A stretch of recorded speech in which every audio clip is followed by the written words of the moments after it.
Creativity to me has always been a pretty nebulous concept. The official definition of it would probably be along the lines of marked by the ability or power to bring something into existence. I did mash two definitions together for that sentence, but good old Merriam-Webster gives us something to work with here at least, though it's still not the kind of thing that can be neatly described or understood universally. In fact, a lot of languages don't even have an easily translatable word for creativity. We all have different ideas of what creativity is and how people can express it. Maybe you wouldn't consider something like computer programming to be creative, but once you learn a programming language, it's up to you to figure out how to implement it. There are multiple ways to program the same outcome, and while the simplest way is often the best, there isn't always one specific way to be simple. There's creativity involved. That is, you have the power to bring a computer program into existence. Before we get too far into this, I want to reiterate that none of my videos are ever meant to offer cold, hard answers. I would rather leave the scientific method to scientists because they've put their time, energy, blood, sweat, and tears to learn how to do that, and I haven't. I can bring an artistic point of view to this stuff though, so that's what I'm going to offer you today. A writer's view on creativity. There is a lot of research on the topic of creativity, which is interesting in and of itself, because how do you study something that you can hardly define? Well, I can't define it, so it feels like nobody else should be able to define it. Multiple academic journals focus on creativity, like the Journal of Creative Behavior or the Creativity Research Journal. These are peer-reviewed quarterlies, and they publish scholarly research that focuses in any number of ways on creativity, including experiments, theories, and applications. Plato and many in ancient world cultures even rejected the idea that it existed at all. For a while in the Western world, people largely considered it to be something divine, that people were simply a conduit for God to create. But by the Renaissance, people believed that it was through individual imaginative merit that one was creative. And this thought process matured throughout the Age of Enlightenment, and by modern times, all of us are studying the process of it, apparently. There are so many proposed systems that creativity works on, and they're all called like the number letters. It's like the 4 Ps, the 5 As, the 4 Cs, and then there are all these psych studies that involve theories that are called like incubation, convergent and divergent thinking, creative cognitive approach, the EII theory, everyday imaginative thought, dialectal theory of creativity. There is so much going on with the science side of creativity that trying to get through it all would take a far more academically inclined mind than my own, and giving this the consideration and care it deserves would take hours. Instead, what I would rather focus on is the idea that creativity exists at all, and that we as writers, and creators in general, aren't always in tune with it. The idea that creativity is a cyclical process has been around for a long time, and it seems to be something that a lot of these scientific studies look at. I don't have any cold hard stats or numbers on this, and a lot of this video is going to be my own personal experience.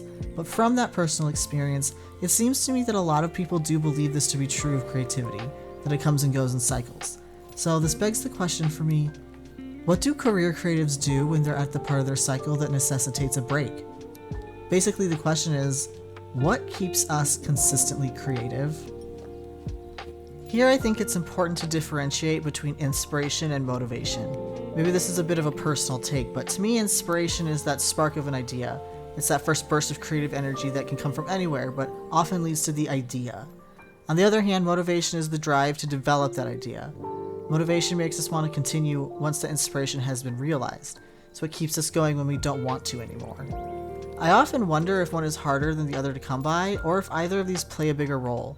One could say that inspiration matters more because what's going to jumpstart the urge to create otherwise? Then again, it's also arguable that motivation requires endurance, and therefore it's more important to nurture the ability to stay motivated, as inspiration can happen anywhere at the drop of a hat. It's sort of a chicken versus the egg question to me. Without inspiration, motivation doesn't happen. Without motivation, inspiration means nothing. It's common to have a great idea and simply no energy to bring it about, which means we have inspiration, but no motivation. But it's also possible to want to work, and simply not know what to work on, in which case we'd say we have motivation, but no inspiration. And while it's probably most common to find inspiration and then need motivation, it can come to you the other way around.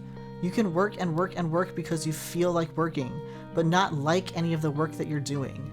And then one day lightning strikes, and everything you've been doing just clicks. I think ultimately it's clear that these two ideas work in tandem, and they really rely on each other to work to the best of their abilities. So what do they have to do with creativity as a whole? This is where the idea of the cycle comes in. You have your baseline. This is where you are when you're not working on anything or just before you're about to work on something. Then inspiration strikes. You hear a song, see a movie, read a book, suddenly an idea hits you. Or maybe something happens to you. A breakup, a getting together, a death, a birth.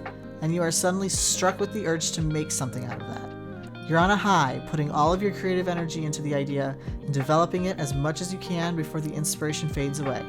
This probably leads to the realization that inspiration is a very personal, internalized emotion that's hard to define too. Once that's gone, you have to ride the rest of the project out on motivation, but that doesn't mean that motivation is lesser. You're not running on fumes, you're just in a different state of mind. The motivation fuels us through the creation, and it's often a callback to the inspiration we first felt initially. Building a playlist around that song, researching the making of the movie you just saw, finding more books in the genre you liked. All of this helps you keep that motivation up while working on your project. This is also why it's so common to hear that fiction is a good way to work through real issues. When you're in your feelings about getting dumped by some hot dude, you're remembering exactly how it felt and still trying to come to terms with what happened. Either way, motivation is the lingering sense of duty that you have to get something out there. Then you finish the project. You get it out there. You, hopefully, reap the rewards of seeing people consume it. You interact with the audience's reception of it, which isn't always a positive experience, but still important nonetheless. And that's basically the cool down, the falling action of the creativity, if you will. You get to take a breath and evaluate how that project made you feel. Evaluate if you want that feeling again, or if something didn't go right and you're not satisfied. Use that data for the next cycle. And then you're at your next baseline until inspiration strikes again. Yes, your baseline can change. You can feel better or worse after that last endeavor, and sometimes you need to really pick yourself up after a failure. Well, that's probably a conversation for another video. Or you're riding a really great high after a success, and you have another idea immediately. A sequel, perhaps. Then the cycle starts again. Oftentimes there are multiple cycles running at once, and they can start and stop at various times, which sounds a little more complicated. It's really just saying that you work on multiple projects at once, which is not uncommon for writers. Okay, so now that we've said all that, back to the question at hand. How do you stay creative when inspiration and motivation are so cyclical?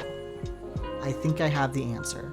I have been trying to figure this out for decades, and I think the past couple of years I discovered the process of keeping your creativity up.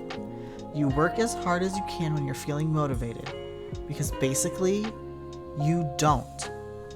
You don't stay creative. If you do, that's awesome. I know that not everyone works the same. Maybe you have truly never felt like your motivation has dipped. I certainly feel the need to write as a human, but that doesn't mean that I always can. I oftentimes take months off at a time. I work really hard on projects I need to have finished so that I don't ever have to force anything when I'm not feeling it. But honestly, sometimes I do force it. I think everyone does, and yeah, you can tell when someone's forcing it. It doesn't come out great. But it doesn't mean that you're a bad writer. Those months off are imperative. It's like cooling your muscles down after exercising. You need that period of time that doesn't ask anything of you, and you don't ask anything of it. You simply learn to sit with yourself, be with yourself, and like yourself. Again, everyone is different, but I have never had inspiration hit when I'm forcing it, and I think that that is universal. You cannot make yourself want to write, and not writing is perfectly fine. You can't force creativity, and you shouldn't try. Here's my thing. I think it's okay to feel a little down. Personally, I think it's okay to feel like you should be working on something when you're not. It's okay to beat yourself up a little bit. It helps to be disciplined, and sometimes that involves being a little critical of yourself. I think that that's fine. But what you should never be saying to yourself is that you're not a real writer just because you're in your creative slump. Your favorite author ever has also had writer's block, and they feel the exact same way you do. I have had writer's block, and I feel the exact same way you do. It's not a nice feeling, but what is nice is knowing that you're not alone, because you're definitely not. Thank you so much for watching. If you enjoyed this video and you want to leave a like or you want to subscribe to the channel, that would be awesome. My channel's been growing very slowly, but very surely, and it's been making me extremely happy and very excited for upcoming projects. I really want to do maybe like a weekly writing vlog, even though I've always kind of felt like I'm not an established writer, so who's really interested in that?